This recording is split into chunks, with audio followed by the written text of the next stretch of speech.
We are getting Call of Duty Vanguard, which is going to be set in World War II.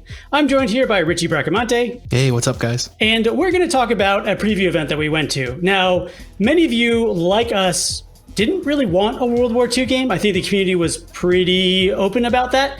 And after seeing this preview, we're going to talk about whether our minds were changed and sort of how we felt about the setting, if anything's different after the initial impression. Now, Richie and I wanted to just take a quick minute to talk about the toxic workplace environment that happened over at Activision. We are very proud of California's lawsuit tackling this issue. Nobody should feel unsafe in their work environment. Everybody should feel included where they work. And that's something that we try to strive for very hard in our own workplace. But we understand for some of you out there, because of what's happened in the responses, that you don't want to play another Activision published title again. And we completely understand. What we're going to do today is we're going to give you our thoughts and opinions, which is very important to us as journalists. And we want for you guys to make up your own minds about what you want to do after that. Okay. So let's talk about Call of Duty Vanguard and whether our minds were changed after this preview event. Richie, I think you should probably start off with sort of high level. You went back and played every Call of Duty game this year.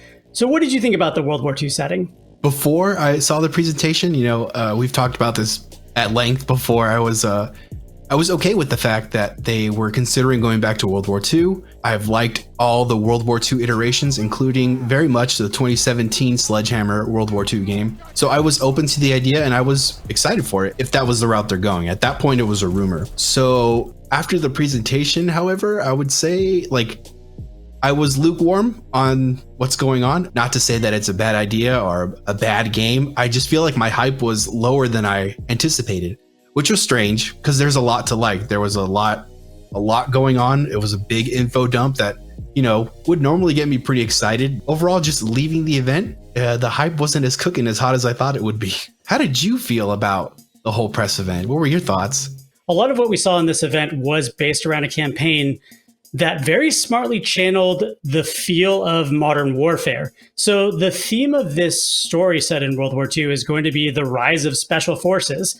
And I'd be lying if I said I didn't want a special forces around the world game for a very long time. But that's pretty genius. I think they correctly read that the community didn't necessarily want another regular World War II game. And a lot of people in the community really loved Modern Warfare, which was all about special operations. So a lot of these decisions that they made got me very intrigued in this game. The other thing I want to say about at least the campaign part that we saw, but maybe also the multiplayer, is this felt like maybe one of the first next-gen developed titles. So we all know that Cold War was a big step back from Modern Warfare. The engine just didn't feel as good. This game is bringing things that feel like they were made for modern platforms. So there's volumetric lighting, tons of particles, fire everywhere, lots of destructible cover that gets chunked up as you go. So again, we haven't actually seen multiplayer in action yet. That's going to be a future event. But what got me excited about this was that it was a special forces themed game, which felt very Modern Warfare. And the technology behind it felt like they finally developed something for a next-gen system. That's a good point. And I do agree. This seems like something that was conceptualized with next-gen or current-gen in mind. It's a hard time right now because everyone's still trying to get their hands on the current gen consoles. But even then, this is something that is looking really good. Every sort of press event, every sort of reveal event like this, they talk about the dust and the lighting and particles. And that's always just been it's always sort of flew over my head because that's not something I really truly pay attention to. But this really encapsulated that. For the first time, I really noticed without them talking about it. They showed us a trailer to start with, and I noticed all that stuff for the first time. It really added to the moody atmosphere of that opening gameplay. So that's a great start. It's a small detail, but it's part of the bigger picture of next gen. So overall, I would agree and say that this game is looking good, and it seems to have next gen put first in terms of production.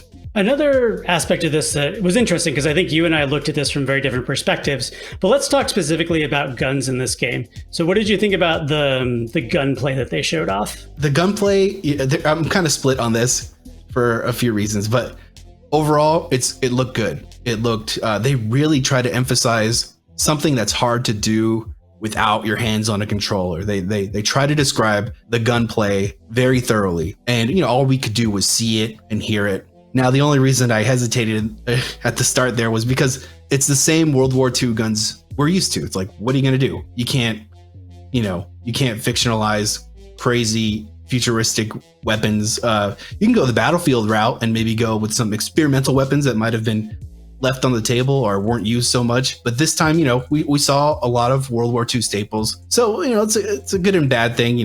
I knew what to expect. But as far as how the gameplay looked and sounded, it was probably strange to say how it looked like Modern Warfare from 2019, but not really. It's the same game engine. So I kind of got that vibe, which was cool. I think people are going to be conflicted about this one. So you have all these things from Modern Warfare that a lot of us really loved. Like you have the gun bench, you have the weapon attachment system, you have ammo conversion mods, you have red dot sights in World War II.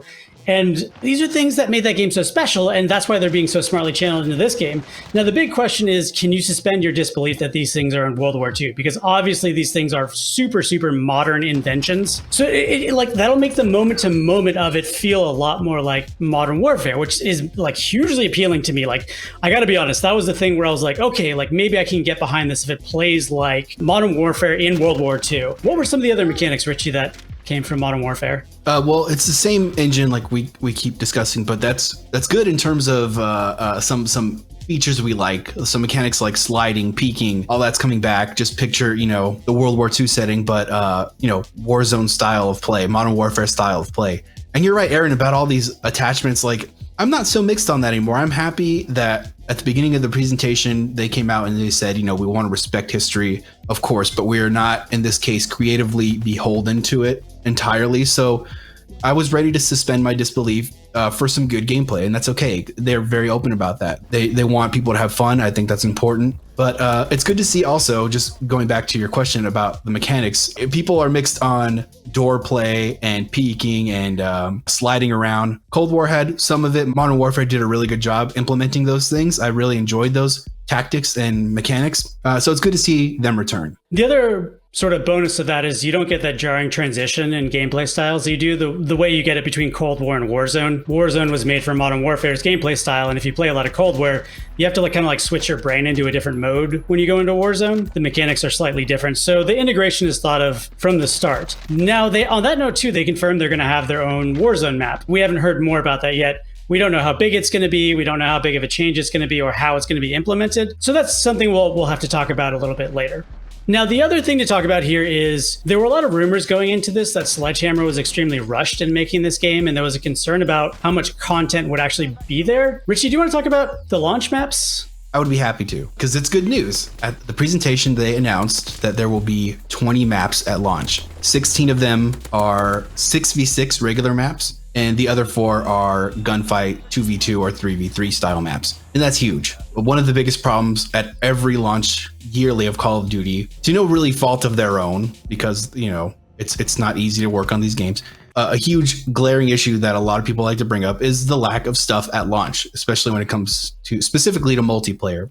This doesn't seem to be the case this time around. I don't know the gun lineup, but as far as maps are concerned, we are covered, I would say.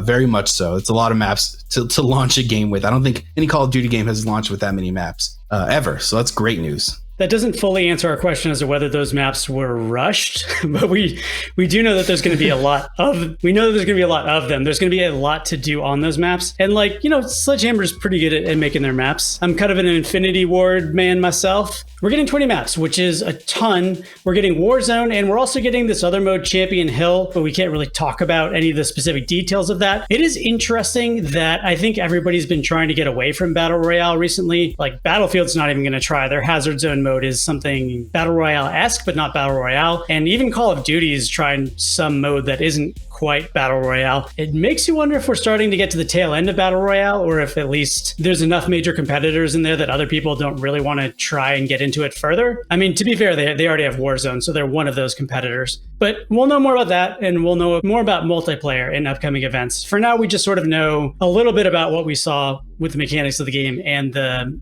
little bit of what we saw with the single player campaign. The way that Call of Duty also might appeal to people this year is it's going to have a campaign. That's actually kind of interesting because Battlefield has completely given up on their campaign and they're going to tell their story through mixed media the same way that Warzone did. It's funny, like it's Battlefield's going towards the Warzone type of storytelling, but Call of Duty is going to keep their yearly campaign. And that's going to appeal to some people. Like some people really do want a campaign in their game. So speaking of Richie, what in this campaign, at least in the section that we saw, seemed like something that you really wanted to play? There were a few details that I picked up on. Overall, like I mentioned, they opened with the campaign gameplay and a really flashy trailer at first. So first it was a trailer that was pretty cool. It even had some, I would say, Battlefield moments, but then they go into a gameplay segment and it was slow paced and like, it didn't get me like super hyped at first, but some things did. Some parts of that stood out. That would be, of course, like the gunplay and the music. I haven't seen something like this in terms of music in a Call of Duty game for a while. Like there are general soundtracks that are composed and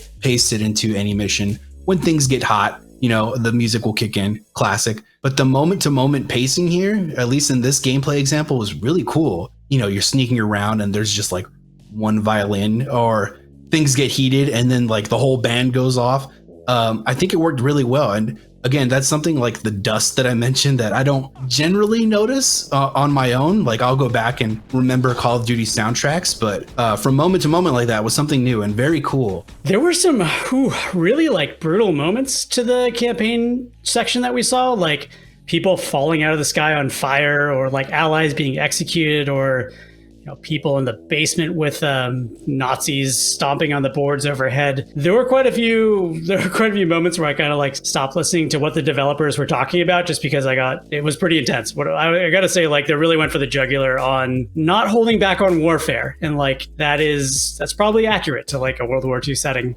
So high level, Richie, at the end of the day, do you want a World War II game next when it comes to Call of Duty? Overall, I'm ready for it, and I'm hopeful that the game will change my mind. There is a lot to like here. I think the biggest difference here, a good example would be, I watched the Modern Warfare 2019 trailer when it first dropped, and I lost my after watching this presentation that was chock full of gameplay and information. I left the presentation kind of like, okay, ready, maybe not hyped. But what about you, Aaron? Where are you at after watching this whole presentation? What are your high level thoughts? I thought Call of Duty was done this year. Honestly, going into this presentation, I thought they were finished. I thought Battlefield completely had it. There are things that we saw in this campaign that make me think that now the competition is kind of back on. I still don't know if the Call of Duty crowd wants World War II, but I do know that they loved the gunplay of Modern Warfare and they loved the Special Forces angle of Modern Warfare, which is being really smartly channeled here. And some of the Battlefield people are going to miss having a campaign, so maybe Call of Duty is going to have a little bit more of an appeal to them. This is also coming out very close to Battlefield, so I think it's exciting. Like, we're going to get to play a Battlefield game, and then shortly thereafter, we're going to get to play a Call of Duty game where, we're not going to know until we see more from the multiplayer and the other mode that they're doing and what the Warzone map is, so it's still way too early to tell.